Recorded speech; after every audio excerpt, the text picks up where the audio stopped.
بسم اللہ الرحمن الرحیم۔ السلام علیکم ورحمۃ اللہ وبرکاتہ۔ نحمده ونصلی علی رسولہ الکریم، اما بعد۔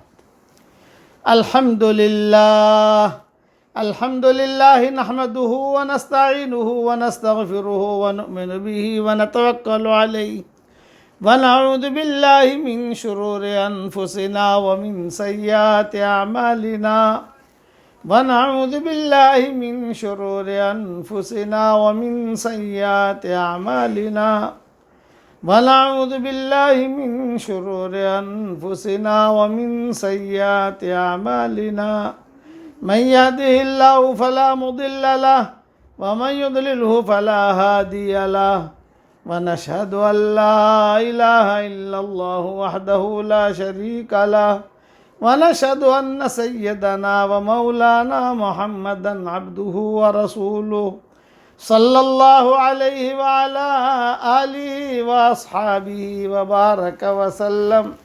وبارك وسلم تسليما كثيرا كثيرا. أما بعد فأعوذ بالله من الشيطان الرجيم. بسم الله الرحمن الرحيم.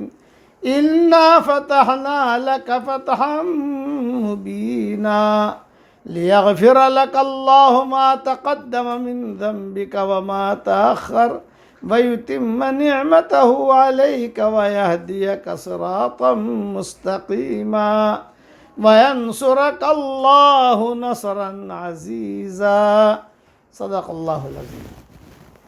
قابل احترام محترم ہمارے بھائی، دوست، بزرگ، ساتھی اور ہمارے مائیں، بہنیں، بیٹیاں، بہوئیں، دنیا میں جہاں جہاں یہ آواز پہنچتی ہو، میں دعا کرتا ہوں کہ اللہ دنیا میں بھی ہم سب کے لیے جنتوں کے فیصلے فرما، اور مرنے کے بعد بھی ہم سب کے لیے جنتوں کے فیصلے فرما.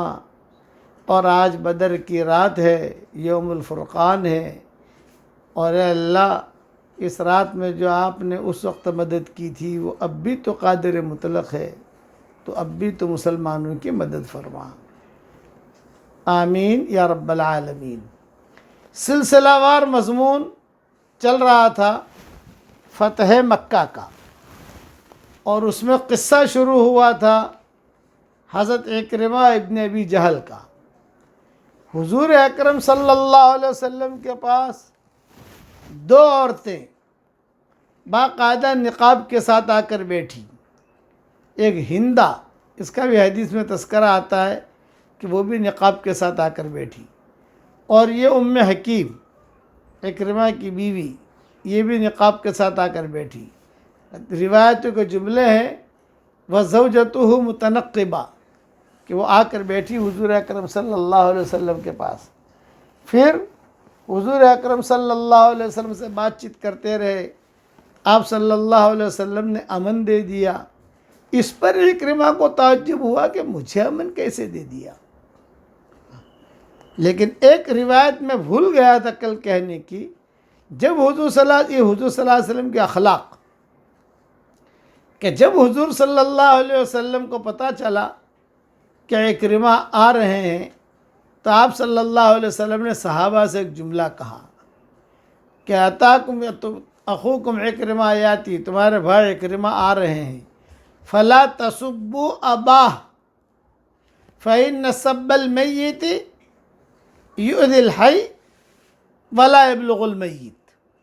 یہ حضور صلی اللہ علیہ وسلم نے کہا کہ دیکھو وہ آ رہا ہے اکرمہ، تو کوئی بھی اس کے باپ کو برا بھلا نہ کہے، یعنی ابو جہل کو برا بھلا نہ کہے. اس لیے کہ اگر تو ابو جہل کو برا بھلا کہو گے تو بیٹے زندہ کو تکلیف ہوگی، اور یہ برائی اور یہ گالی اور یہ نامناسب جملے یہ ابو جہل تک پہنچیں گے نہیں. یہ اخلاق برتے حضور صلی اللہ علیہ وسلم نے. اور پرانی باتیں بھول جاؤ، خلاصہ کلام یہ ہے کہ اکرمہ یاتی لا تسبوا اباہ فإن سب المیت یؤذی الحی ولا یبلغ المیت. اب اکرمہ رضی اللہ تعالیٰ عنہ بنے، بیوی ان کے نکاح میں رہی.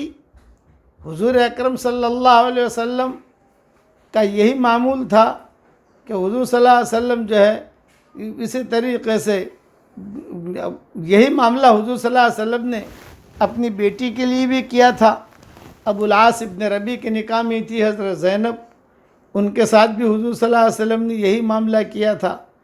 یہ بہت سمجھدار تھے ابو العاص ابن ربیع، یہ مشرک تھے، حضرت زینب مسلمان تھی. تو اب جو ہے حضور صلی اللہ بدر کے موقع کے اوپر یہ ابو العاص ابن ربیع جو ہے یہ بھی پکڑے گئے تھے، داماد تھے حضور صلی اللہ علیہ وسلم کے، اور پیارے داماد تھے. میں آپ کو عجیب قصہ سناؤں. بعض داماد تو اڑے ٹڑے ہوتے ہیں، خوب وصول کرتے ہیں ماں باپ سے، ساس سسر سے، اور خوب جو ہے نخرے بھی دکھاتے ہیں، اور بعض داماد ذی اخلاق ہوتے ہیں. تو یہ ابو العاص ابن ربیع جو تھے یہ ذی اخلاق تھے، تاجر تھے یہ، اور حضرت زینب میں اور ابو العاص ابن ربیع میں بہت محبت بھی تھی. چنانچہ روایتوں میں آتا ہے کہ شیب ابی طالب میں یہ حضرت خدیجہ کے رشتہ داروں میں تھے. تو حضور صلی اللہ علیہ وسلم کی بیٹی تھی حضرت زینب. تو حضرت خدیجہ اور حضور صلی اللہ علیہ وسلم نے مشورہ کر کے کہ ابھی بیٹی کا نکاح جو ہے اپنے خاندان میں ہی کیا جائے. چنانچہ ابو العاص ابن ربیع کے ساتھ نکاح ہو گیا. تو جب شیب ابی طالب میں حضور صلی اللہ علیہ وسلم تھے تو مشرکین مکہ نے تو سب کچھ بیکڑ کر دیا تھا، لیکن یہ ابو العاص ابن ربیع یہ رات کے وقت میں جب سب مکہ والے سو جاتے تھے تو چپکے سے اناج لے کر آتے تھے، چپکے سے فروٹ لے کر آتے تھے، چپکے سے جو ہے کھجورے لے کر آتے تھے. تو حضور صلی اللہ علیہ وسلم کہتے تھے واہ بھائی واہ میرا داماد، واہ بھائی واہ میرا داماد، واہ بھائی واہ، واہ بھائی واہ، ابو العاص نے ہمارا دل خوش کر دیا، ابو العاص ابن ربیع نے ہمارا دل خوش کر دیا. یہ حضور صلی اللہ علیہ وسلم کو بہت محبت تھی ان سے، لیکن یہ بدر کا جب قصہ ہوا تو یہ مشرکین کی طرف سے آئے تھے. اور چنانچہ یہ طے ہو گیا کہ بھی جسے فدیے میں چھڑوانا ہو تو اس کے لیے جو ہے فدیہ بھیجے. تو ان کو چھڑوانے کے لیے جو ہے حضرت زینب نے وہ ہار بھیجا جیسے خدیجہ نے دیا تھا. جب حضور صلی اللہ علیہ وسلم نے وہ ہار دیکھا تو حضور بہت روئے، ارے خدیجہ یاد آ گئی، پرانے دین یاد آ گئے. یہ تو ان کا قصہ یہ ہوا. اب یہ مشرک ہیں ابو العاص ابن ربیع، حضرت زینب مسلمان ہے. تو حضور صلی اللہ علیہ وسلم نے کہہ دیا ابھی تم میری بیٹی کو بھیج دو مدینہ منورہ. چلو لمبا قصہ ہے، میں شارٹ کر کے سمجھاتا ہوں کہ ابھی میری بیٹی کو بھیج دو. تو چنانچہ طے کر کے مشرکین مکہ سے بات چیت کر کے یہ کر کے جو ہے حضرت زینب جو ہے یہ مدینہ منورہ پہنچ گئی. جو حالات ہوئے حضرت زینب کے اوپر، حمل سے تھی، جب جو ہے مکہ سے نکلی تو کسی بے دین نے، بے ایمان نے جو ہے برچھا مارا تو اٹھنے کے اوپر سے گری اور ٹیکری کے اوپر گری، ٹیکری کے اوپر سے لڑکی زمین کے اوپر آئی، حمل بھی گر گیا اور شرمگاہ پر برچھا مارا گیا تھا، روایتوں میں آتا ہے، تو خون بھی نکل گیا. اب وہاں کوئی ہسپتال تو تھا نہیں، اور کتابوں میں لکھا ہے یہ ساری خبر حضور صلی اللہ علیہ وسلم کو وہاں پہنچی مدینہ منورہ کہ میری بیٹی کے ساتھ یہ معاملہ ہوا ہے. جب حضرت زینب کا انتقال ہوا تو حضور یہ کہتے، بات روایتوں میں کہتے تھے کہ اس نے بہت تکلیف اٹھائی، یعنی شوہر کی طرف سے تکلیف نہیں اٹھائی، شوہر نے تو بہت خوشحال رکھا حضرت زینب کو رضی اللہ تعالیٰ عنہ. میں اس بات پر سنا رہا ہوں کہ امن اگر کوئی دے دے تو ہماری شریعت میں امن کا بہت بڑا ویلیو ہے، بہت بڑا ویلیو.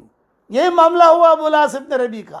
یہ تاجر تھے، لوگوں سے پیسے لیتے تھے، لوگوں سے پیسہ لے کر یہ جو ہے شام جاتے تھے، شام جا کر تجارت کرتے تھے، وہاں سے جو نفع آتا تھا وہ نفع مکہ والوں میں تقسیم کرتے تھے. یہ ابو العاص ابن ربیع، اور حضور صلی اللہ علیہ وسلم نے چھٹا کرا دیا کہ بھیا زینب الگ، ابو العاص ابن ربیع الگ. لیکن ایک میاں بیوی کی فطری محبت ہوتی ہے، کھوکھلی محبت تو نہیں ہوتی بھائی.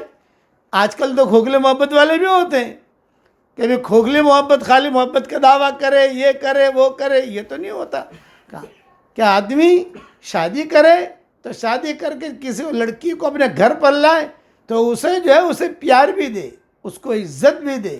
اپنی بیوی کو، آدمی کو عزت دینی چاہیے. تو فطری طور پر دونوں میں محبت بہت تھی، لیکن اب الگ ہو گئے. حضرت زینب مدینہ منورہ میں اور ابو العاص ابن ربیع مکہ مکرمہ میں. خط وغیرہ بھی نہیں. کچھ نہیں، یہ حضور کے پاس ہے، اب بیٹی ہے حضور صلی اللہ علیہ وسلم کی، ابو العاص بن ربیع وہاں ہے، اور جو محبت دل میں ہے وہ دل میں ہے۔ چنانچہ روایت میں قصہ آتا ہے، وہ قصہ یہ آتا ہے کہ ابو العاص بن ربیع امین تاجر تھے، امانت دار تھے ابو العاص بن ربیع، اور یہ مکہ والوں سے پیسہ جمع کر کے لے جاتے تھے شام، وہاں سے کچھ چیزیں لاتے تھے، وہاں سے چیزیں لا کر جو ہے بیچتے تھے، پھر اس کا تجارت کرتے تھے، مکہ والوں میں نفع تقسیم کرتے تھے، اور سارے مکہ والے خوشحال تھے ابو العاص بن ربیع کی وجہ سے۔ ایک مرتبہ وہ تجارت کا سامان لے کر شام سے آ رہے تھے، مسلمانوں نے دیکھ لیا، تو مسلمانوں نے بھئی ہمارے بارڈر میں کیوں آیا، یعنی اس زمانے کا قانون تھا بھئی ہماری بارڈر یہ ہے مدینہ کی، یہ مدینہ کے بارڈر میں اجنبی آدمی کوئی آئے گا تو ہم باس پرس کریں گے بھئی تم کیوں آئے ہمارے بارڈر میں، وجہ کیا آنے کی۔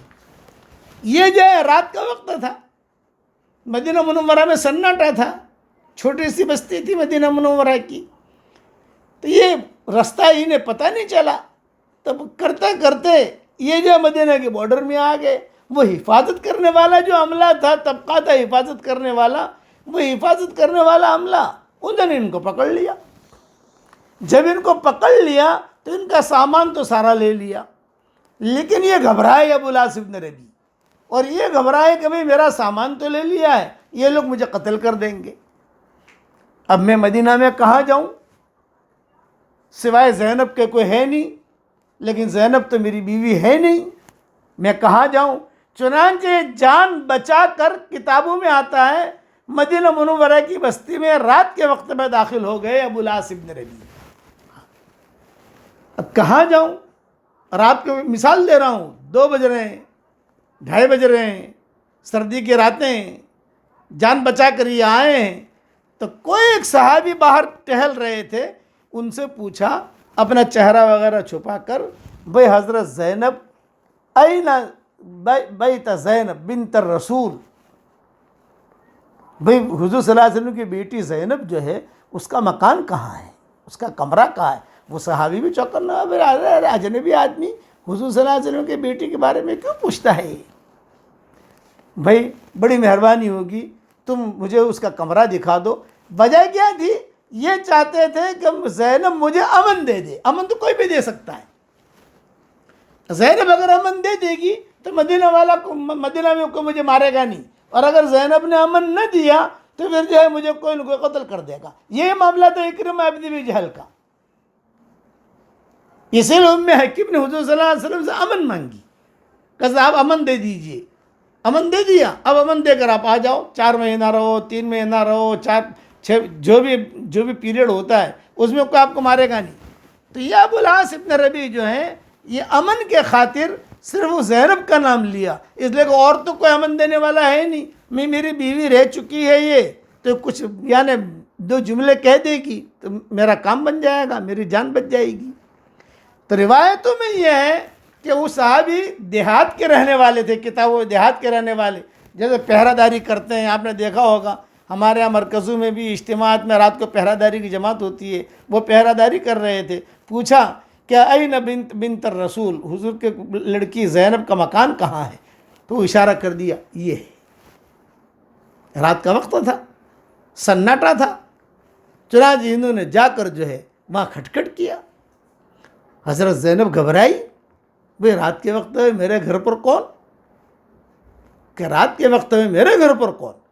چنانچہ حضرت زینب نے دبی آواز میں پوچھا یا بھئی کون ہو، کیوں آئے ہو، کیا ہے، تو انہوں نے دبی آواز میں کہا میں ابو العاص بن ربیع ہوں، اور تم جو ہے صرف میری اتنی مدد کرو کہ مجھے پناہ دے دو، ورنہ کوئی نہ کوئی مجھے قتل کر دے گا۔ کتابوں میں لکھا ہے جب حضرت زینب نے یہ جملہ سنا تو حضرت زینب بہت روئی، پرانے دن، پرانی راتیں یہ یاد آئیں، پرانی زندگی یاد آئی، اور انہوں نے کہا حضرت زینب نے کہ میں نے آپ کو پناہ دے دی ہے، لیکن پناہ دی ہے یہ تو کہہ رہی ہے یہاں، مدینہ والوں کو تو پتہ نہیں ہے، سب کے سامنے بات آنی چاہیے نا، مسئلہ یہ۔ اور یہ تھکے ہارے تھے ابو العاص بن ربیع، بہت کتابوں میں لکھا ہے کہ بہت تھکے ہارے، بعض کتابوں میں لکھا ہے ٹھنڈی کی راتیں تھیں مدینہ منورہ میں، ٹھنڈیاں بہت ہوتی ہیں، اور حضرت زینب نے جو ہے ایک بستر وغیرہ دے دیا ان کو، کچھ اوڑھنے کا دے دیا، بھئی تم آرام کر لو۔ پھر جو ہے فجر کی اذان ہوئی مسجد نبوی میں، حضرت زینب جو ہے یہ ان کو تو سلا دیا اور ان کو کہہ دیا کہ میں نے تمہیں امن دے دیا ہے۔ حضور صلی اللہ علیہ وسلم نے فجر کی نماز پڑھائی، حضرت زینب عورتوں کے چبوترے پر تھی، انہوں نے فجر کی نماز پڑھی۔ جب حضور صلی اللہ علیہ وسلم نے کہا السلام علیکم ورحمۃ اللہ، السلام علیکم ورحمۃ اللہ، جہاں سلام پھیرتی ہی حضرت زینب کھڑی ہو گئی عورتوں کو چبوترے پر اور کہا انا بنت الرسول، انا زینب بنت محمد، تاکہ لوگوں کو پتہ چلے کہ میں کون بول رہی ہوں، میں زینب بنت رسول ہوں، اور میں صرف اتنا کہہ رہی ہوں کہ ابو العاص ابن ربیع آئے ہیں، میں نے ان کو پناہ دے دی ہے۔ مطلب یہ کہ اب کوئی انہیں قتل نہیں کرے گا۔ حضور صلی اللہ علیہ وسلم نے جو یہ سنا تو حضور نے ایک جملہ کہا، سنو بھئی، حضور صلی اللہ علیہ وسلم کہہ رہے ہیں تم سنو، زینب نے جو بات کہی ہے ابھی، جیسے تم پہلی مرتبہ سن رہے ہو ویسے میں بھی پہلی مرتبہ سن رہا ہوں۔ یہ نہیں ہے کہ زینب نے مجھ سے مشورہ کیا اور زینب کو میں نے کہا یہ کرنا، مجھے کچھ پتہ نہیں کہ زینب نے کب پناہ دی، کیا ہوا، یہ حضور نے خود کہا صحابہ سے کہ تمہارے دل میں یہ نہ آوے کہ باپ اور بیٹی نے مشورہ کر کے پناہ دے دیا، اس لیے کہ اس وقت میں مکہ مکرمہ کا آدمی یہاں مجرم شمار ہوتا تھا، بے ایمان جو ہے مدینہ میں مجرم شمار ہوتا تھا، تو یہ کہہ دیا میں تم سنو، یعنی میرا اور زینب کی کوئی بات نہیں ہوئی ہے، بلکہ میں جو ہے یہ پہلی مرتبہ میں بھی سن رہا ہوں، تم بھی سن رہے ہو، اور تم لوگ بیٹھے رہنا، حضور صلی اللہ علیہ وسلم نے کہا تم لوگ بیٹھے رہنا یہاں، جانا مت، بٹھایا، اور حضور صلی اللہ علیہ وسلم دوڑے بھاگے حضرت زینب کے پاس آئے۔ حضرت زینب عورتوں کے ساتھ چبوترے پر تھی، زینب زینب زینب، ہاں ابا ابا ابا، آؤ زینب ایک بات کرنی ہے تم سے۔ چنانچہ حضور صلی اللہ علیہ وسلم نے کان میں حضرت زینب سے کہا کہ دیکھو تم نے پناہ دی ہے یہ تو ٹھیک ہے، لیکن اب یہ تمہارا شوہر نہیں ہے، اس لیے تم بھی خلوت مت کرنا، وہ بھی خلوت نہ کرنے پائے۔ یہ حضور نے کان میں کہا حضرت زینب سے کہ اب یہ تمہارا شوہر نہیں ہے، تم بھی خلوت مت کرنا، وہ بھی خلوت نہ کرے۔ یہ کہہ کر حضور صلی اللہ علیہ وسلم نے پوچھا این ہوا، وہ کہاں ہے ابو العاص بن ربیع، اشارہ کر کے بتایا وہ سو رہے ہیں، رات کے تھکے ہوئے تھے، سو رہے ہیں وہ۔ تو حضور صلی اللہ علیہ وسلم نے فرمایا کہ کیوں آئے ہیں کیا، لیکن مجھے کچھ پتہ نہیں ابا، انہوں نے پناہ مانگی میں نے پناہ دے دی، اس کے علاوہ کوئی میری بات ہوئی ہی نہیں ہے۔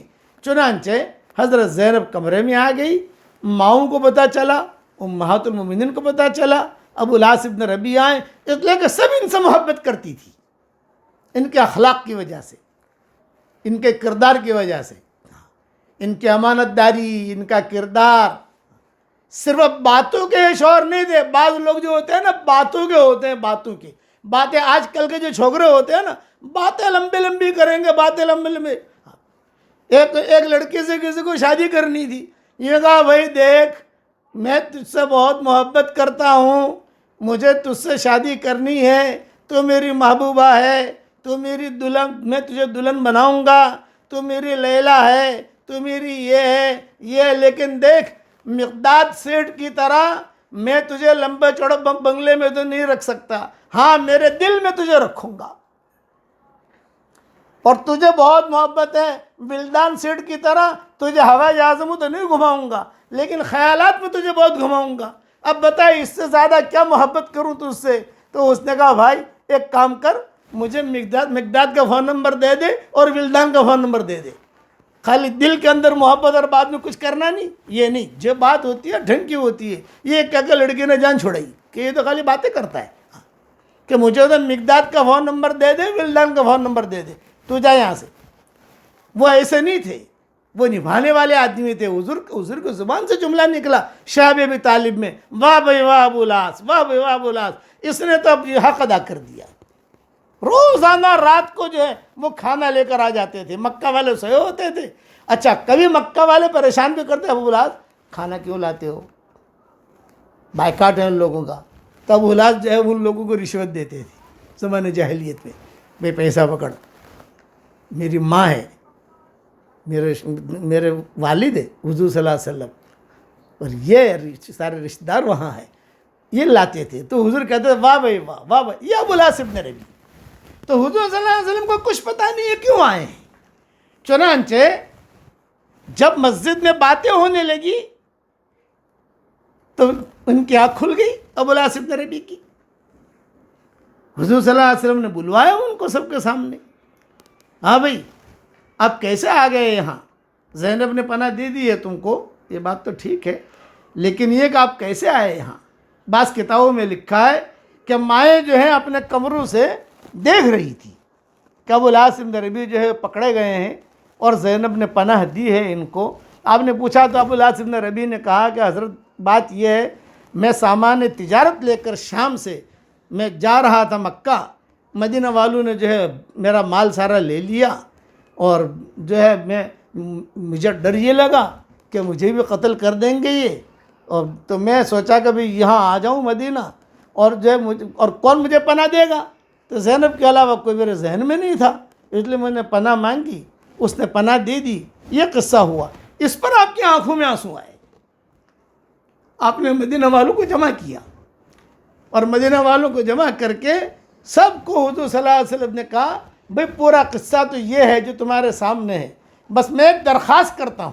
یہ حضور صلی اللہ علیہ وسلم نے فرمایا، میں ایک درخواست کرتا ہوں کہ ابو الاس ابن ربیع کا جتنا مال تم لوگوں نے لیا ہے یہ چادر بچھاتا ہوں، اس چادر پہ تم رکھ لو. حضور نے جب ایک بات کہی تو کوئی سونا لے کر آیا، کوئی ہیرے لے کر آیا، کوئی چاندی لے کر آیا، کوئی جو ہے کھجور لے کر، جس نے جو لیا تھا وہ لے کر آیا. اور حضور صلی اللہ علیہ وسلم چادر کے کنارے پر بیٹھے ہوئے، اور ساری مائیں جو ہیں یہ منظر دیکھ رہی تھی، اور حضرت زینب بھی یہ منظر دیکھ رہی تھی کہ سارا کا سارا مال لے کر یہ لوگ آئے. حضور صلی اللہ علیہ وسلم نے ابو الاس ابن ربیع سے پوچھا حل بقی شیء، بھئی تمہارا مال دیکھو کوئی چیز رہ گئی ہے؟ تو کتابوں میں لکھا ہے ایک ایک چیز وہ دیکھتے جاتے تھے، اٹھا کر دیکھتے تھے. ابو الاس ابن ربیع جب دیکھتے تھے یہاں مائیں روتی تھی بھئی ہمارا داماد ہے. حضرت زینب بھی روتی تھی بھئی میرا پرانا شوہر ہے. یہ ابھی تو شوہر نہیں ہے، لیکن یہ کہ یہ جو ہے میرے ساتھ اس کی زندگی گزری ہے. اور ایک ایک چیز اٹھا کے دیکھتے تھے. سارے صحابہ کھڑے ہوئے ہیں، اور حضور صلی اللہ علیہ وسلم ایک ہی جملہ کہتے تھے، میں چاہتا ہوں، آپ نے ایک جملہ اور فرمایا، میں چاہتا ہوں کہ اس کے ساتھ میں احسان کا معاملہ کروں، لعل اللہ یہدی، ہو سکتا ہے کہ اللہ اس کو ہدایت دے. لعل اللہ یہدی، یہ جملہ کہا حضور صلی اللہ علیہ وسلم نے، لعل اللہ یہدی، ہو سکتا ہے کہ اللہ اس کو ہدایت دے. چنانچہ ابو الاس ابن ربیع جو ہے ان کے ہیروں کی بھی تجارت تھی، وہ ہیرے ڈھونڈ رہے تھے. شام سے، ایران سے یہ قیمتی پتھر بھی لاتے تھے اور بیچتے تھے. تو وہ لاتے تھے، وہ چھوٹے سے ڈبیا میں تھے، وہ ڈبیا ڈھونڈ رہے تھے. اب کیا ڈھونڈ رہے؟ حضرت سب مل گیا، میرے ایک ہیرو کی ڈبیا ہے وہ نہیں مل رہی ہے. بھئی دیکھو اطمینان سے دیکھو. جب وہ ڈھونڈ رہے تھے تو یہ مائیں رو رہی تھی کہ اس نے کتنی خدمت کی ہماری شیخ ابی طالب میں، اور حضرت زینب بھی رو رہی تھی. چنانچہ ایک بڑا کوئی برتن تھا، اس کے اندر وہ ہیرو کی ڈبیا تھی. یہ کہا یہ مل گئی. تو حضور صلی اللہ علیہ وسلم نے سارا جمع کر کے ابو الاس ابن ربیع سے کہا کہ بھئی تم جاؤ، تمہیں ہم نے آزاد کر دیا، تم جاؤ. چنانچہ ابو الاس ابن ربیع سب کے سامنے اپنا سامان سٹ کرنے لگے، جیسے پیٹی میں بھرتے ہیں نا، سارا سامان جو ہے وہ سٹ کر رہے ہیں. اس وقت میں مسجد نبوی بالکل کھلی ہوئی تھی، یعنی آج کل کی طرح دیواریں نہیں تھی کہ باہر چلا گیا تو دکھائی نہ دے. میدان تھا، میدان کے اندر دکھائی دیتا تھا. جب ابو الاس ابن ربیع نے وہ مال اٹھایا ہے اور حضور صلی اللہ علیہ وسلم نے ان کو اجازت دے دی کہ تم جاؤ، تمہیں کوئی مارے گا نہیں. زینب نے پناہ دی، ہم نے پناہ دی، ام ہانی نے پناہ دی، میں نے پناہ دی، اکرمہ کو میں نے پناہ دی. یہ پناہ دینا. چنانچہ یہ مال اٹھا کر سٹ کر رہے تھے، پیٹی میں جیسا سٹ کرتے ہیں. اور جب سامان اٹھانے لگے اور جب یہ یعنی اپنے کندھے پر انہوں نے رکھا، اس وقت میں مائیں تھوڑا زور سے روئی. یہ بھی کتابوں میں ہے. حضرت زینب بھی روئی، حضرت فاطمہ یہ بھی روئی، سارے کے سارے انہوں نے کہا یہ، اور لے کر جب جانے لگے، بعض تاریخ کی کتابوں میں لکھا ہے کہ جب تک وہ نظر سے اوجھل نہیں ہوئے ابو العاص ابن ربیع، یہ سارے کے سارے دیکھتے رہے، مدینہ والے سارے کے سارے دیکھتے رہے۔ مکہ مکرمہ پہنچے، مکہ مکرمہ پہنچ کر سارے مکہ والوں کو جمع کیا، سارا حساب کتاب دیا، اور حساب کتاب دے کر ابو العاص ابن ربیع نے 3 دن تک رہے مکہ میں، اور 3 دن تک اعلان کرتے رہے بھی کسی کا کوئی بچا تو نہیں، کسی کا کوئی پیسہ بچا تو نہیں، کسی کا کچھ رہ گیا تو انہوں نے اپنے اندر سے ڈال دیا، یعنی احسان کیا کہ چلو بھی یہ کچھ بچا تو نہیں، ان کا بچا تو نہیں، لیکن یہ کہ واپس کب جاؤ گے شام؟ یہ مکہ والوں نے کہا واپس کب جاؤ گے شام؟ تو انہوں نے کہا بھئی ہم تو، ابو العاص ابن ربیع نے کہا وہ تو بات کی چیزیں، میں واپس کب جاؤں گا، لیکن بتاؤ کچھ بچا تو نہیں، کچھ بچا تو نہیں؟ ان کا نہیں، کچھ نہیں بچا۔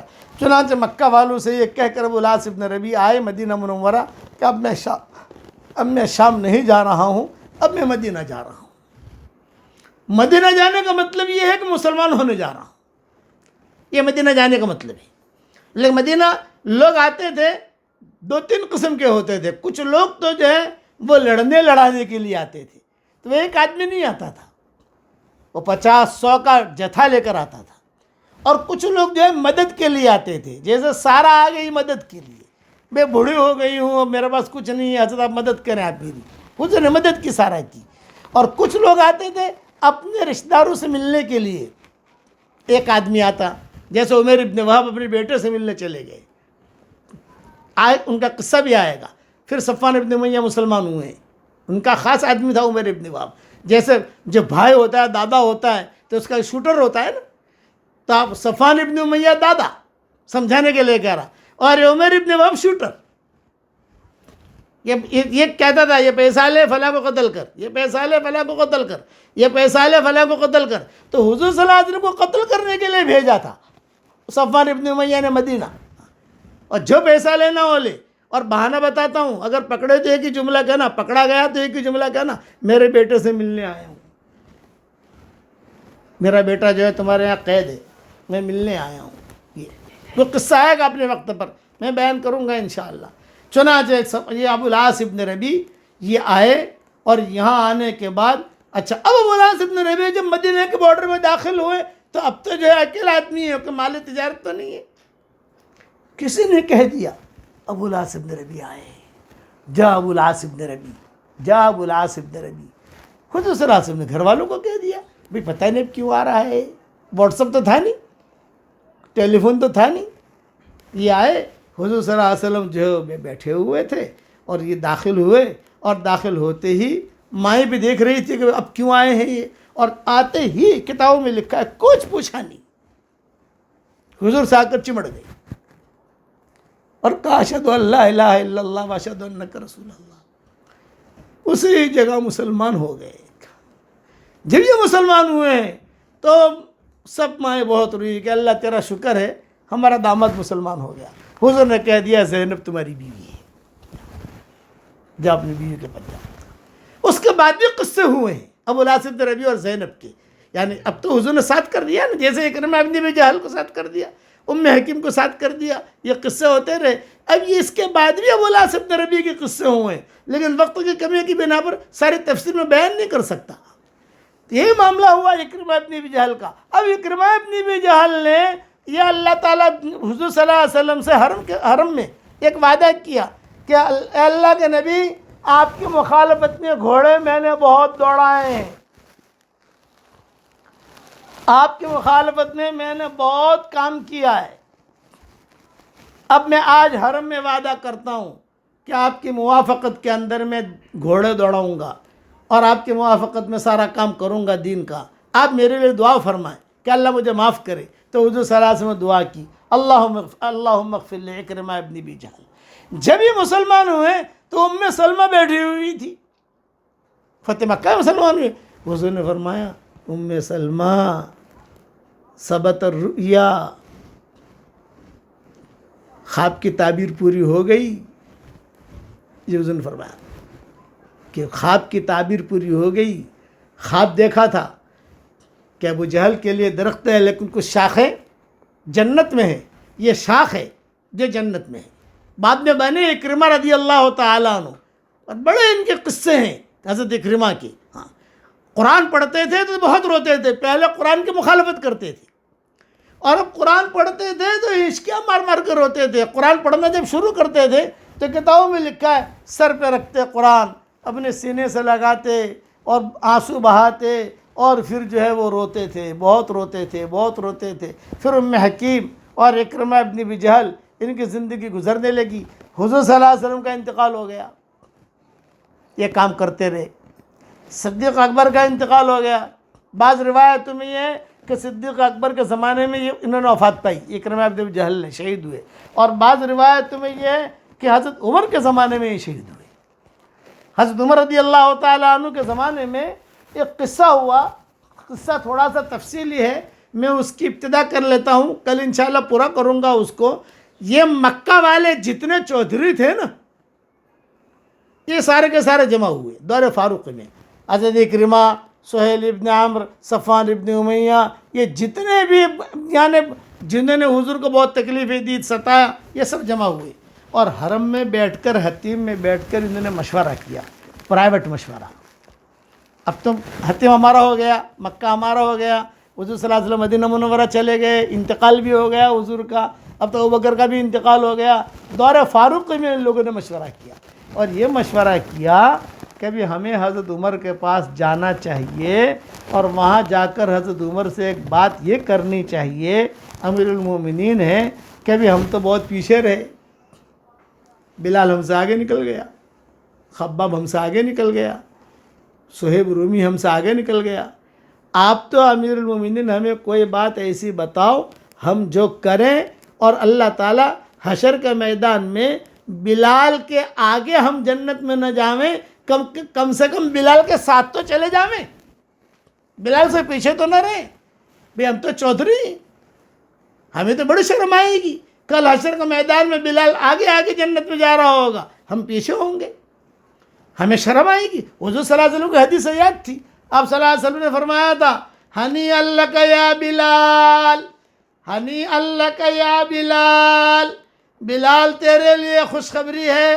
حشر کے میدان میں لوگ پیدل چلیں گے، میں اللہ کا نبی براق پہ رہوں گا، اور تو میرے آگے آگے سرخ اونٹنی پر اذان دیتا ہوا چلے گا، ہنی لک یا بلال، بلال تیرے لیے خوشخبری ہے، جب تو اذان دے گا اور اشہد ان لا الہ الا اللہ پر پہنچے گا، ابو جہل بھی کہے گا صدقت یا بلال، ابو لہب بھی کہے گا صدقت یا بلال، فلاں بھی کہے گا صدقت یا بلال، بلال تو نے سچ کہا، بلال تو نے سچ کہا، فَأَنَّا يُقْبَلُ تَصْدِيقَهُمْ، ان کا تصدیق کرنا کہاں قبول کیا جائے گا، ان کا تصدیق کرنا کہاں قبول کیا جائے گا، ہنی لک یا بلال، بلال تیرے لیے خوشخبری ہے، انا اول من اقرع الباب، سب سے پہلے جنت کا دروازہ میں کھٹکھٹاؤں گا، تو رضوان پوچھے گا من القارئ، دروازہ کھٹکھٹانے والا کون، میں کہوں گا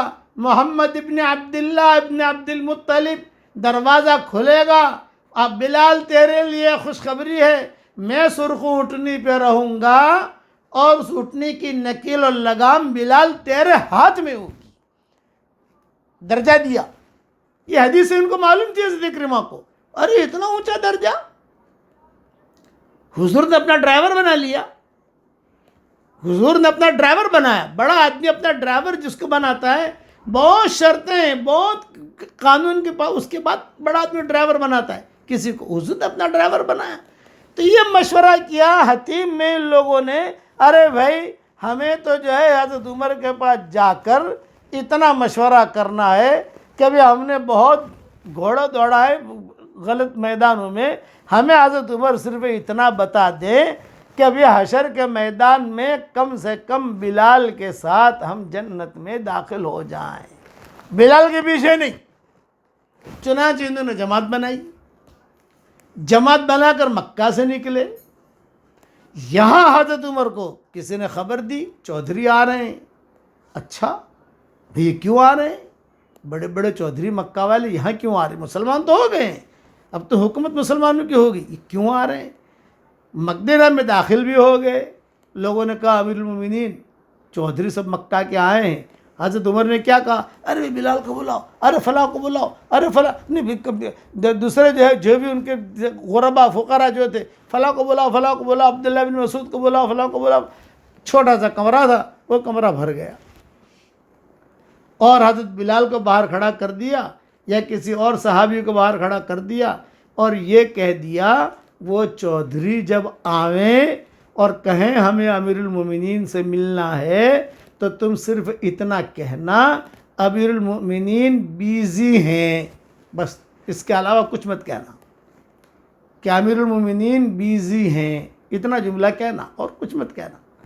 چنانچہ بڑے بڑے چودھری اور دروان کا جب ملنا امیر المومنین سے ملنا ہے، وہ تو بہت بیزی ہیں، سب لوگ بیٹھے ہوئے ہیں، ٹھہرے رہے تھوڑی دیر ٹھہرے رہے، لیکن ایک چودھراہٹ کی ایک رگ ہوتی ہے نا۔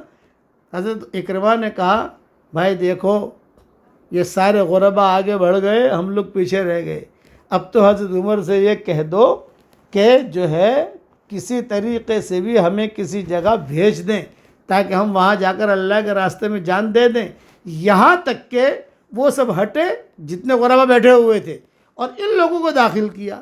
بھئی کیوں آئے ہو آپ لوگ؟ حضرت ہم تو مشورے کے لیے آئے ہیں، کتابوں میں لکھا ہے، حضرت عمر نے کہا تم اللہ کے راستے میں جان نہیں دے سکتے، تمہارے اندر وہ چیز نہیں ہے کہ تم اللہ کے راستے میں جان دو۔ انہوں نے کہا کہ حضرت ہم تیار ہیں، ہم جائیں گے۔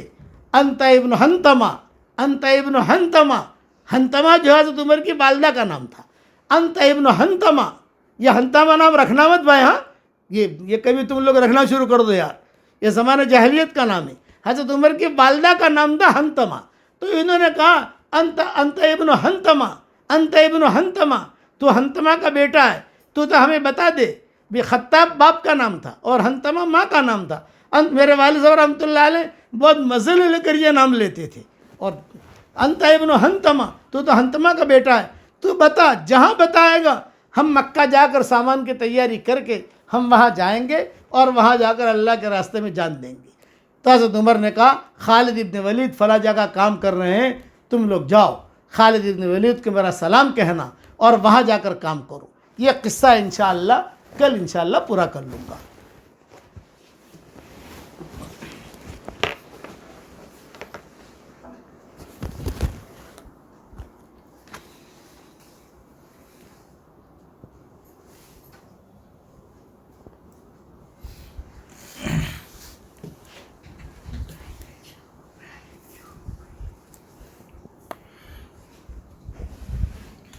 بسم اللہ الرحمن الرحیم۔ ہمارے سامنے مسائل چل رہے تھے کچھ بینک اور سود سے متعلق، کل کافی مسائل آ گئے، آج اس کے علاوہ کچھ دوسرے مسائل بتا دوں میں آپ لوگوں کو۔ ایک بات تو یہ سمجھ لیجئے، جیسے کچھ دنوں پہلے میں نے آپ سے کہا تھا کہ شریعت کا یہ اعتدال ہے کہ وہ کسی معاملے میں انتہائی سخت ہوتی ہے اور ساتھ ہی انسانی مجبوریوں کا خیال بھی رکھتی ہے۔ تو سود سے متعلق جتنی وعیدیں ہیں وہ ساری کی ساری آپ لوگوں کے سامنے ہیں، اور اس سلسلے میں جتنی سختیاں کی گئی ہے وہ بھی آپ کے سامنے ہیں۔ اور کل ہی میں نے آپ لوگوں سے یہ بات بھی کہی تھی کہ سود لینا یہ تو ہر حال میں حرام ہے، اور سود لینا یہ بہت بڑا گناہ ہے، لیکن کبھی کبھی انسان سود دینے پر مجبور ہوتا ہے۔ سود دینے پر مجبور ہونے کا مطلب یہ ہے کہ کسی سے سودی قرض لے کر اپنی ضرورت کو پورا کرنا۔ تو سودی قرض جب کسی سے لیا جاتا ہے تو اس میں لینے والا سود دینے پر مجبور ہوتا ہے۔ سود دینے پر، جیسے ایک بینک ہے، اس بینک سے سودی قرض لیا اور سودی قرض لینے کے بعد پھر قسطوں میں اس قرض کو ادا کرنا ہوتا ہے۔ تو گویا کہ یہ شخص جو ہے یہ سود لے نہیں رہا ہے، سود دے رہا ہے۔ فرق اچھی طرح سمجھ لیجئے۔ جیسے بینک سے اگر 1,00,000 روپیہ قرض لیا تو ظاہر سی بات ہے اسے 1,10,000 روپیہ اس بینک کو واپس کرنا ہے۔ تو یہ 1,10,000 روپیہ جو واپس کر رہا ہے، تو 1,00,000 روپیہ تو وہ قرض ہے جو اس نے بینک سے لیا ہے اسی قرض کو واپس کر رہا ہے، اور اس کے اوپر کا جو 10,000 روپیہ واپس کر رہا ہے تو یہ 10,000 روپیہ سود ہے جو یہ بینک کو واپس کر رہا ہے۔ تو یہ جو سود انسان دے رہا ہے وہ کبھی کبھی انسان مجبوری میں دیتا ہے، تو انسان کی مجبوریوں کا بھی شریعت نے خیال رکھا ہے۔ چنانچہ اسی کے تحت میں کچھ مسائل آپ لوگوں کو بتا دوں کہ ویسے عام حالات میں تو بینک سے لون لینا یہ جائز نہیں ہے، لیکن کبھی کبھی کچھ قانونی مجبوریاں ہوتی ہے، جیسے کسی انسان کو اپنی دکان کے لیے یا اپنی فیکٹری کے لیے کوئی مشین لینی ہے، یا اپنے ذاتی استعمال کے لیے کوئی گاڑی لینی ہے، یا کوئی ایسی چیز لینی ہے اور اس کے پاس رقم بھی رکھی ہوئی ہے، لیکن اس رقم سے اگر براہ راست لیتا ہے تو پھر انکم ٹیکس کا خطرہ ہے، اور پھر انکم ٹیکس کے ساتھ ساتھ میں کافی حکومت کے مسائل بھی کھڑے ہو جاتے ہیں۔ اس لیے تو اس انکم ٹیکس کے خطرے وغیرہ سے بچنے کے لیے انسان کو سودی بینک سے لون لینا پڑتا ہے تاکہ وہ وائٹ حکومت کے سامنے آ جائے، تو اس مجبوری میں اگر لیا تو انسان گنہگار نہیں ہوگا۔ اسی طرح بعض تجارتیں ایسی ہوتی ہے کہ اس کے لیے بینک سے لون لینا ہی پڑتا ہے، اس کے بغیر آپ تجارت ہی نہیں کر سکتے، تو یہاں پر بھی اگر انسان نے مجبوری کی وجہ سے لیا ہے تو انشاءاللہ یہ گنہگار نہیں ہوگا۔ لیکن اس کا اچھی طریقے سے مطلب سمجھ لیجئے کہ صرف اپنے کاروبار میں توسیع اور اپنے کاروبار میں اضافے کے لیے اور اپنے کاروبار کو بہت زیادہ بڑھانے کے لیے سودی قرض لینا جائز نہیں ہے۔ اپنی بنیاد کہیں سے کوئی پیسہ نہیں ہے اور بنیادی خرچے بھی پورے نہیں ہو رہے ہیں، یا انسان کے پاس اپنا پیسہ تو ہے لیکن اس پیسے سے وہ کاروبار نہیں کر سکتا ہے، وائٹ دکھانا ہے، تو ایسی مجبوریوں کے تحت میں اگر کسی انسان نے لیا ہے تو انشاءاللہ وہ گنہگار نہیں ہوگا۔ مجبوری اور محتاجی کو اچھے طریقے سے سمجھ لینا۔ اب یہاں پہ ایک مسئلہ اور سمجھ لو تھوڑا سا سمجھداری کے ساتھ میں، جیسے میں نے ابھی آپ کو بتایا کہ 1,00,000 روپیہ اگر آپ نے بینک سے قرض لیا، اب کسی مجبوری کی وجہ سے لیا یا بغیر مجبوری کے لیا، یہ احکامات الگ ہے۔ میں ایک دوسرا مسئلہ آپ کو سمجھا رہا ہوں کہ اگر کسی شخص نے بینک سے 1,00,000 روپیہ لیا یا 2,00,000 روپیہ لیا، اس پیسے سے اس نے مکان خریدا، یا اس پیسے سے اس نے گاڑی خریدی، یا اس پیسے سے اس نے اپنا کاروبار شروع کیا، یا اس پیسے سے کوئی فیکٹری ڈالی، کچھ بھی، اب یہ کسی مجبوری کے تحت لیا ہے یا بغیر مجبوری کے لیا ہے، یہ مستقل ایک دوسرا مسئلہ ہے۔ اب اگر اس نے یہ لے کر کام شروع کیا، گھر لے لیا، مکان لے لیا، گاڑی لے لی، فیکٹری لے لی، کوئی بھی کاروبار شروع کر دیا، تو بینک سے جو اس نے قرضہ لیا ہے تو اب بینک کو وہ قرضہ واپس کر رہا ہے، قرضہ واپس، اور اس کے اوپر کا جو سود ہے یہ بھی بینک کو واپس کرے گا اپنے وقت پر۔ تو یہ اچھی طرح سمجھ لو کہ اس بینک کے قرضے سے انسان نے جو گھر لیا ہے وہ گھر انسان کا حرام نہیں ہے، وہ انسان کی حلال پراپرٹی ہے۔ اگر گاڑی لی ہے تو وہ گاڑی انسان کے لیے حرام چیز نہیں ہے، وہ اس کا جائز مال ہے۔ اگر اس نے کوئی کاروبار شروع کیا ہے تو ایسا نہیں ہے کہ اس نے بینک کا لون لے کر کاروبار شروع کیا ہے تو اس کی دکان سے کوئی چیز خریدنا حرام ہے، یا بینک کے لون سے اس نے گھر لیا ہے تو اس گھر میں کرائے کے طور پر رہنا جائز نہیں ہے، یا اس کے گھر میں جانا جائز نہیں ہے، یا اس کے گاڑی کے اندر بیٹھنا جائز نہیں ہے، ایسا نہیں ہے۔ اس لیے کہ اس میں سود وہ اوپر کا صرف 10,000 روپیہ ہے، اور وہ 10,000 روپیہ اس کی کسی پراپرٹی کے اندر شامل نہیں ہوا ہے، اس نے تو یہ سود کی رقم بینک کو واپس دے دی ہے، سود وہ صرف 10,000 روپیہ ہی ہے اور وہ اس کی پراپرٹی میں بالکل شامل نہیں ہے، اس نے وہ چیز بینک کو دے دی ہے۔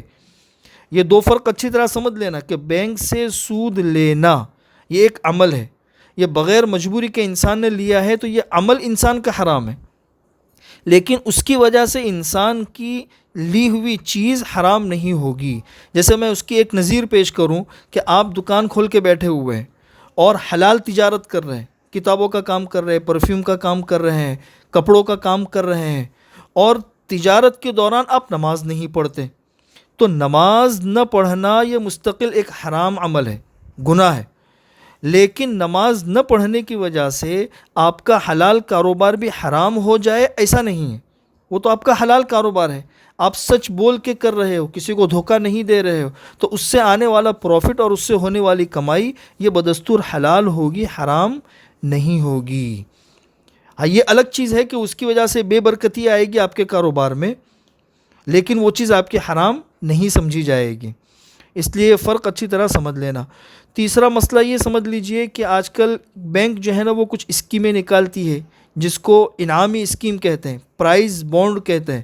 تو یہ پرائز بانڈ لینا یہ سود ہے اور جوا بھی ہے, اس لیے یہ لینا جائز نہیں ہے. پانچواں مسئلہ یہ سمجھ لیجئے کہ آج کل گوگل پے لوگ استعمال کرتے ہیں, گوگل پے ہے, پے ٹی ایم ہے. تو پے ٹی ایم اور گوگل پے استعمال کرنے کی وجہ سے یہ ایپ والے جو ہے وہ کیش بیک کرتے ہیں. جیسے کہ اگر آپ نے ہمارے گوگل پے سے یا پے ٹی ایم سے اگر کوئی چیز استعمال کی اور ان پیسوں کا استعمال کیا تو اس کے عوض میں پھر یہ لوگ کچھ مخصوص مقدار جو ہے وہ کیش بیک کرتے ہیں. تو یہ کیش بیک جو ملتا ہے یہ لینا جائز ہے, یہ سود نہیں ہے. اس لیے کہ یہ جو ملتا ہے یہ اس ایپ والے انعام کے طور پر دیتے ہیں کہ آپ نے ہمارے ایپ کا استعمال کیا ہے. اسی طرح آخری ایک مسئلہ یہ بھی سمجھ لیجئے کہ ایک شخص ہے, اس نے بینک سے سود لیا, اب اس کو ہر مہینے سود ادا کرنا پڑتا ہے. وہ پوچھتا ہے کہ بھئی میرا دوسرے اکاؤنٹ کے اندر پیسہ رکھا ہوا ہے اور اس سے مجھے سود ملتا ہے, تو اس اکاؤنٹ سے سود نکال لوں اور مجھے بینک کے اندر جو سود دینا ہے تو وہاں پہ میں سود دے دوں. تو اس طرح میں کر سکتا ہوں کہ نہیں کر سکتا؟ تو یہ سمجھ لیجئے کل میں نے آپ کو اصول بتایا تھا کہ آپ کا اگر سود ہے تو وہ 3 جگہوں پہ آپ استعمال نہیں کر سکتے. اس میں سے پہلی جگہ میں نے بتائی تھی کہ اپنے کسی بھی ذاتی استعمال کے اندر سودی رقم نہیں آنی چاہیے. اگر آپ اس اکاؤنٹ سے سود لے کر جہاں آپ کو سود بھرنا ہے وہاں پہ سود بھر رہے ہو تو یہ گویا کہ وہ سود آپ کے ہی استعمال میں آ رہا ہے. تو چونکہ آپ کے ہی استعمال میں آ رہا ہے اس لیے اس کا اس طریقے سے استعمال کرنا جائز نہیں ہوگا. آخری مسئلہ یہ سمجھ لیجئے کہ آج کل حکومت ہے تو حکومت کے پاس میں چاروں طرف سے پیسہ جمع ہوتا ہے, جیسے ٹیکس کا پیسہ جمع ہوتا ہے, یا اسی طریقے سے حکومت نے کسی کو ٹھیکہ دیا ہوا ہوتا ہے پل بنانے کا, سڑک بنانے کا, یا کسی بھی چیز کا, اس کا پیسہ جمع ہوتا ہے.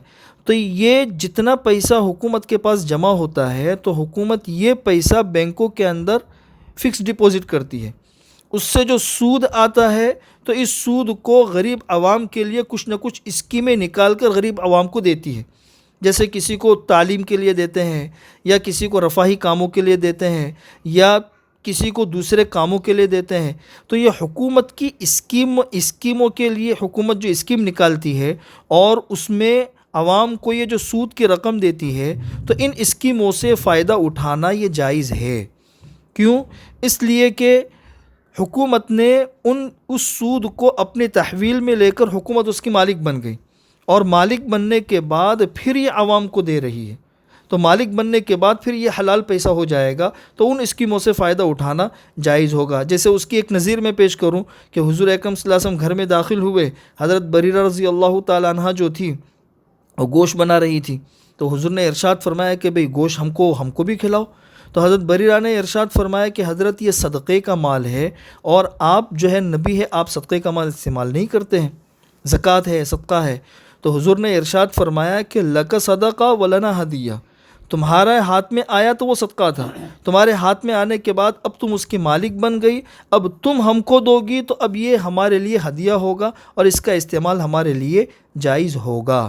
جیسے ایک گھر ہے, اس گھر میں کوئی ضرورت مند ہے, زکوٰۃ کا محتاج ہے, اس کو زکوٰۃ دے دی, وہ مالک بن گیا. اب وہ مالک بننے کے بعد اب اس سے کھانا بنائیں گے, اسی پیسے سے کسی اور کی مدد کریں گے, کسی اور کو دیں گے, تو دوسروں کا استعمال کرنا جائز ہوگا چاہے وہ زکوٰۃ کا مصرف نہ ہو, اس لیے کہ اس کے ہاتھ میں زکوٰۃ تھی, اب وہ دے گا تو اب وہ ہدیہ ہے.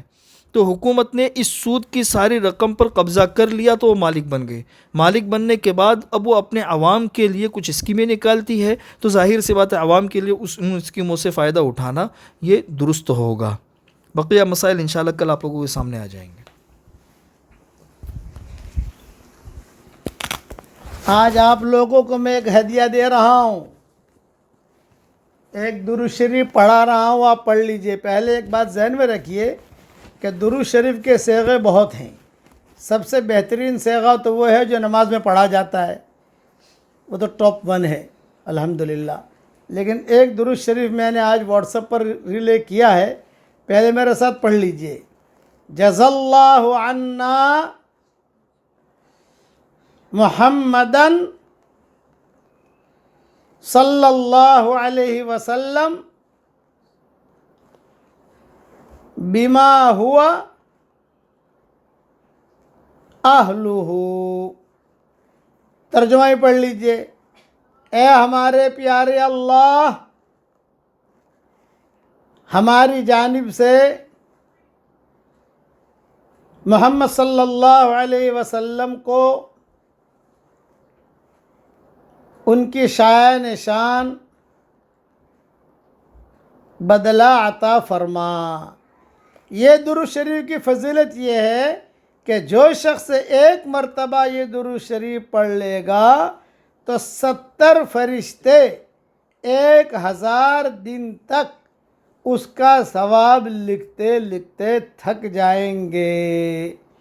یہ مضمون طبرانی میں بھی ہے، معجم کبیر میں بھی ہے، اور حلیہ میں بھی ہے، ترغیب ترہیب میں بھی ہے، اور متجر الرابع فی ثواب العمل الصالح میں بھی ہے۔ اور میں آج اس کا امیجز بنا کر میں نے بھیج بھی دیا ہے واٹس ایپ پر۔ اور اگر کسی کو نہ ملے تو خالد پالم پوری یا آپ سرچ کریں یوٹیوب پر تو آپ کو یہ درود شریف مل جائے گا انشاءاللہ۔ اور پورا اس لیے یہ درود شریف پڑھنے کا اہتمام کریں، اور خود حساب بھی لگا لینا کہ ایک مرتبہ درود شریف آدمی پڑھے گا تو 70 فرشتے 1000 دن تک اس کا ثواب لکھتے لکھتے تھک جائیں گے۔ تو ایک فرشتہ کتنے مہینے لکھے گا؟ پھر 70 فرشتے کتنے مہینے تک لکھیں گے؟ کتنا اجر ملے گا؟ اللہ تعالیٰ کی طرف سے نعمتوں کی بارش ہے، بارش نعمتوں کا سمندر۔ اس لیے اس کی قدر کیجئے، اور یہ جو میرا میسیج ہے سب جگہ بھیج بھی دیجئے، اور اس درود شریف کے پڑھنے کا بہت اہتمام کیجئے۔ ایک مرتبہ اور پڑھ لو، جزا اللہ عنا محمدن صلی اللہ علیہ وسلم بما ہوا اہلہ۔ 2 مرتبہ پڑھوایا، اب جو ہے 140 فرشتے لگ گئے، 1000 دن تک لکھتے لکھتے تھک جائیں گے۔ اور کتابوں کے حوالے بھی میں نے دے دیے ہیں، اور میں نے امیجز بنا کر بھی بھیج دیا ہے واٹس ایپ پر۔ اب دعا مانگ لو۔ اللہم صلی علی محمد وعلی آل محمد کما صلیت علی ابراہیم وعلی آل ابراہیم انک حمید مجید۔ اللہم صلی علی سیدنا محمد فی اول کلامنا وفی اوسط کلامنا وفی آخر کلامنا وفی جمیع کلامنا۔ یا رب صلی وسلم دائما ابدا علی حبیبک خیر الخلق کلہم۔ جزا اللہ عنا محمدا صلی اللہ علیہ وسلم بما ہوا اہلہ۔ جزا اللہ عنا محمدا صلی اللہ علیہ وسلم بما ہوا اہلہ۔ اللہم لک الحمد کما انت اہلہ، وصل وسلم علی سیدنا محمد کما انت اہلہ، وافعل بنا ما انت اہلہ، فإنک اہل التقوی واہل المغفرہ۔ اللہم کم من نعمت انعمت بها علینا قل لک بها شکرنا، وکم من بلیۃ ابتلیتنا بها قل لک بها صبرنا۔ یا من قل عند نعمته شکرنا فلم يحرمنا، ویا من قل عند بلیته صبرنا فلم يخذلنا، یا من رآنا علی الخطایا فلم یفضحنا، یا من رآنا علی الخطایا فلم یفضحنا، یا من رآنا علی الخطایا فلم یفضحنا، یا ذا النعماء التي لا تحصى أبدا، یا ذا المعروف الذي لا ينقضي أبدا۔ نسألك يا الله أن تغفر لنا ذنوبنا كلها، دقها وجلها، سرها وعلانيتها، ظاهرها وباطنها، جليها وخفيها، ليليها ونهاريها حديثها وقديمها عينيها وأذنيها أنفيها ومخيها كل ذلك عندنا يا عزيز كل ذلك عندنا يا عزيز يا حنان يا منان يا حنان يا منان أدخلنا الجنة من باب الريان أدخلنا الجنة من باب الريان يا حي يا قيوم برحمتك نستغيث أصلح لنا شأننا كله ولا تكلنا إلى أنفسنا طرفة عين يا بديع العجائب بالخير يا بديع يا بديع العجائب بالخير يا بديع اللهم لك الحمد حمدا اللهم لك الحمد أنت قيوم السماوات والأرض ومن فيهن لك الحمد أنت نور السماوات والأرض ومن فيهن لك الحمد إنك حق ووعدك حق ولقاؤك حق والنبيون حق ومحمد صلى الله عليه وسلم حق والساعة حق والساعة آتية لا ريب فيها اللهم لك الحمد أنت حق من ذكر وأجود من سئل وأوسع من أعطى لك الحمد ملء السماوات والأرض وما بينهما عدد الشفع والوتر لك الحمد أنت ملك السماوات والأرض ومن فيهن عدد الشفع والوتر الله أكبر كبيرا عدد الشفع والوتر سبحان الله وبحمده عدد الشفع والوتر لا إله إلا الله الحليم الكريم لا إله إلا الله رب العرش العظيم لا إله إلا الله العظيم الحليم لا إله إلا الله وحده أنجز وعده ونصر عبده وهزم الأحزاب وحده اللهم نحن ضعفاء فقو في رضاك ضعفنا وخذ إلى الخير بنواصينا واجعل الإسلام منتهى رضائنا اللهم نحن ضعفاء فقونا ونحن أذلاء فأعزنا ونحن فقراء فأغننا يا أرحم الراحمين اللهم إنا نسألك الفوز في يوم القضاء ونزل الشهداء وعيش السعداء والنصر على الأعداء ومرافقة الأنبياء ومرافقة الأنبياء ومرافقة الأنبياء يا ذا المن والعطاء يا سمیع الدعاء یا رافع السماء اے اللہ ہمارے گناہوں کو معاف فرما اے اللہ ہماری خطاؤں سے درگزر فرما اے اللہ آج کی رات بدر کی رات ہے تیرے نبی حضرت محمد صلی اللہ علیہ وسلم نے بدر میں جا کر بہت قربانیاں دی ہیں اے اللہ بہت قربانی دی گئی ہے مدینہ منورہ سے نکلے گھوڑے بھی ساتھ نہیں اونٹ بھی ساتھ نہیں بغیر ساز و سامان کے نکلے ہیں اور کتابوں میں لکھا ہے حضرت مقداد ابن اسود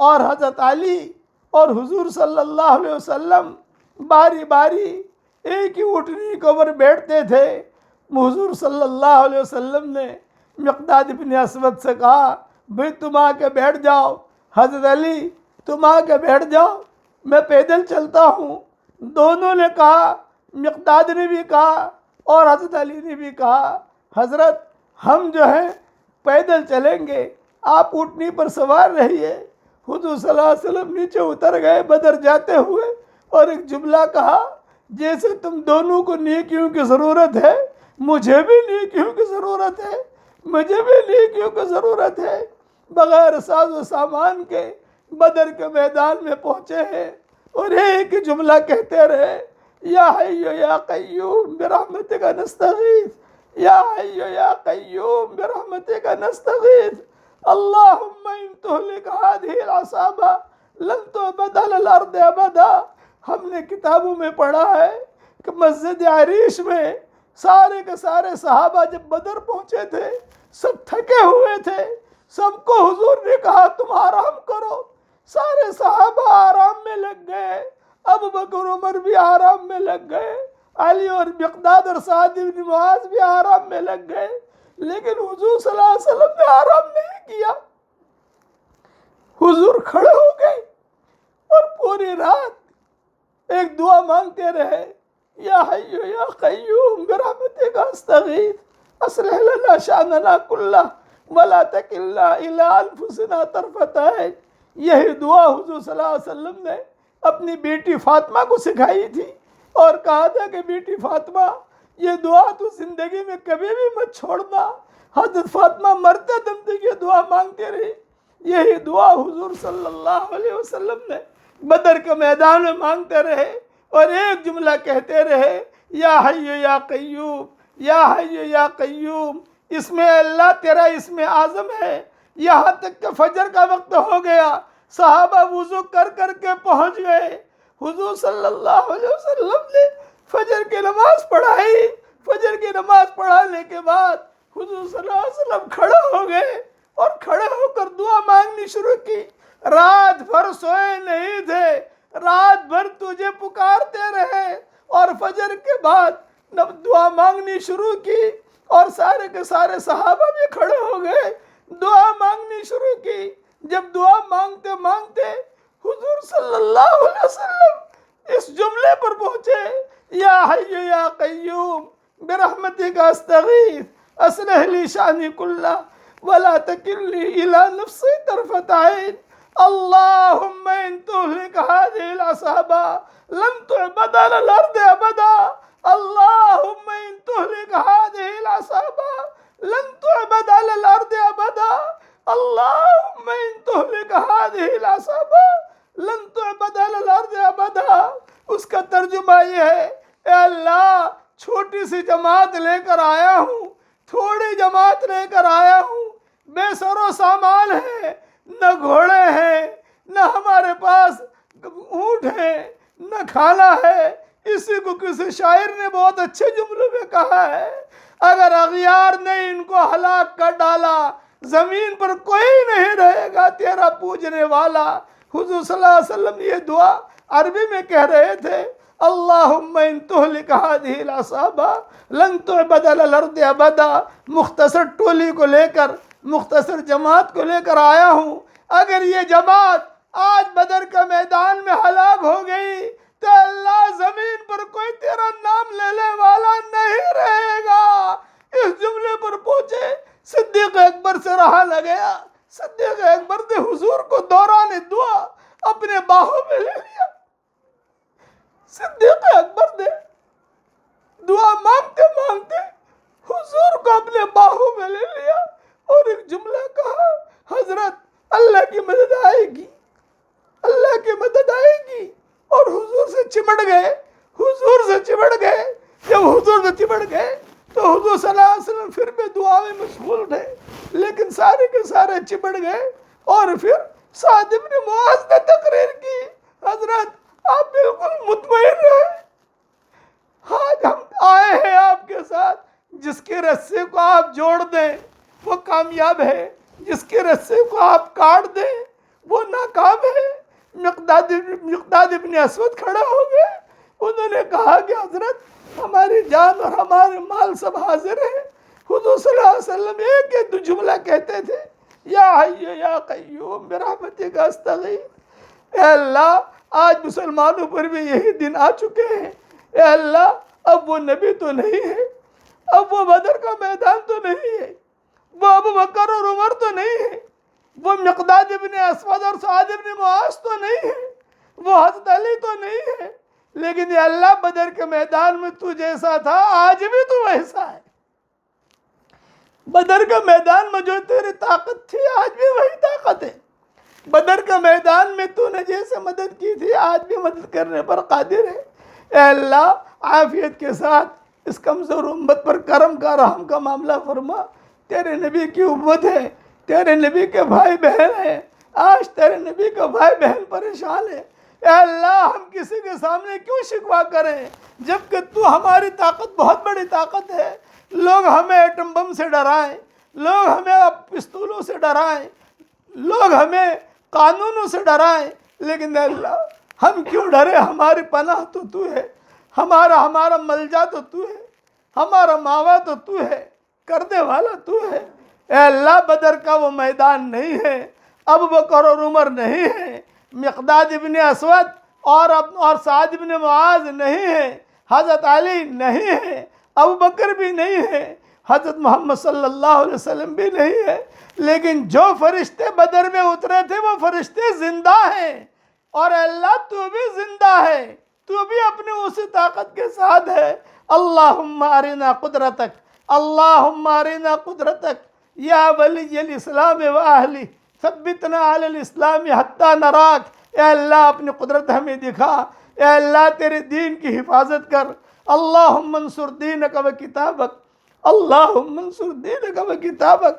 اے اللہ یہ امت کے مرد اور عورتیں بہت پریشان ہیں، کبھی بیماریوں نے پریشان کیا، کبھی قانونوں نے پریشان کیا، کبھی اپنوں نے پریشان کیا، کبھی غیروں نے پریشان کیا، کبھی گھریلو معاملات نے پریشان کیا۔ اے اللہ ہم جانتے ہیں ہمارے گناہوں کی وجہ سے اس مبارک رات میں تو ہم سب کو معاف فرما دے، اس مبارک رات میں تو ہم سب کو معاف فرما دے۔ جب حضور صلی اللہ علیہ وسلم بہت رونے لگے، ہم نے کتابوں میں یہ بھی پڑھا ہے، جب یہ جملہ بار بار کہہ رہے تھے، صدیق اکبر سے جب رہا نہ گیا اور حضور سے چمٹ گئے، تو ہم نے یہ بھی سنا ہے کہ صدیق اکبر جب حضور سے چمٹے تو ابو بکر کے عمر کے بھی ہچکیاں نکل گئی، علی کے بھی ہچکیاں نکل گئی، تیری رحمت کو جوش آیا۔ اے اللہ وہ ہمارے اندر کا پاور تو نہیں ہے، لیکن ہم کلمہ پڑھتے ہیں، ہمارے کلمہ پڑھنے کو تو قبول فرما۔ اشہد ان لا الہ الا اللہ واشہد ان محمد رسول اللہ۔ اے اللہ ہم آپ کو گواہ بناتے ہیں، آپ کے فرشتوں کو گواہ بناتے ہیں، ساری مخلوق کو گواہ بناتے ہیں، آپ کے عرش کو گواہ بناتے ہیں، لوح و قلم کو گواہ بناتے ہیں، اور ساری مخلوق کو گواہ بناتے ہیں، سارے ذروں کو گواہ بناتے ہیں، اور اے اللہ جتنے سمندر ہیں ان کو گواہ بناتے ہیں، ساتوں آسمان کے اوپر جو سمندر ہے اس کو گواہ بناتے ہیں، جنت اور جہنم کو گواہ بناتے ہیں، ہر مخلوق کو گواہ بناتے ہیں کہ آپ اکیلے اللہ ہیں، آپ کا کوئی پارٹنر نہیں ہے، آپ کا کوئی شریک نہیں ہے، ساری دنیا کے مالک آپ ہیں، ساری زمینوں کے مالک آپ ہیں، سمندروں کے مالک آپ ہیں، ساری زمینوں کے مالک آپ اکیلے ہیں۔ اے اللہ اور حضرت محمد صلی اللہ علیہ وسلم تیرے نبی اور سچے رسول ہیں اور آخری نبی ہیں، آپ کے بعد کوئی نبی نہیں آئے گا، یہ ہماری اس اقرار کرنے کو تو قبول فرما۔ اے اللہ حضرت محمد صلی اللہ علیہ وسلم پر آج کی مبارک رات میں بہترین رحمت نازل فرما۔ اے اللہ آپ کے نبی کا کلیجہ ٹھنڈا ہو، اگرچہ ہم گنہگار ہیں، ہم نے حدیثوں میں پڑھا ہے ہر پیر اور جمعرات کو اعمال پیش ہوتے ہیں، تو جو اچھے عمل پہنچتے ہیں، یہ پہنچتا ہے کہ فلاں نے اتنا قرآن پڑھا، خوشی ہوتی ہے، یہ پہنچتا ہے فلاں نے اتنے درود شریف پڑھا، خوشی ہوتی ہے، یہ پہنچتا ہے فلاں نے تہجد پڑھی، خوشی ہوتی ہے، یہ پہنچتا ہے فلاں نے گناہ کیا تو ناراض ہوتے ہیں۔ اے اللہ اس وقت میں یہ امت تیرے نبی کو پریشان کر رہی ہے، کتابوں میں پڑھا ہے کہ حضور صلی اللہ علیہ وسلم کبھی کبھی یہ کہتے ہیں کہ اب جب دنیا میں تھا یہاں کے لوگوں نے مجھے پریشان کیا، اب میں قبر میں آیا ہوں تمہارے عملوں کی وجہ سے پریشان ہو رہا ہوں۔ اے اللہ تیرے نبی پر بہترین رحمت نازل فرما، اے اللہ اتنی رحمت نازل فرما۔ جز اللہ عنا محمد صلی اللہ علیہ وسلم بما هو اہلہ، جز اللہ عنا محمد صلی اللہ علیہ وسلم بما هو اہلہ۔ اے اللہ جب تک سمندروں میں پانی باقی رہے آپ پر رحمت نازل فرما، جب تک ہوائیں چلتی رہیں آپ پر رحمت نازل فرما، جب تک چاند اور سورج باقی رہے آپ پر رحمت نازل فرما، جتنے تیرے فرشتے ہیں ان فرشتوں کی تعداد کے برابر آپ پر رحمت نازل فرما، دنیا میں جتنے ذرات ہیں ان ذرات کی تعداد کے برابر تیرے نبی پر رحمت نازل فرما۔ اے اللہ جب تک زمینیں دانہ اگاتی رہیں تیرے نبی پر رحمت نازل فرما،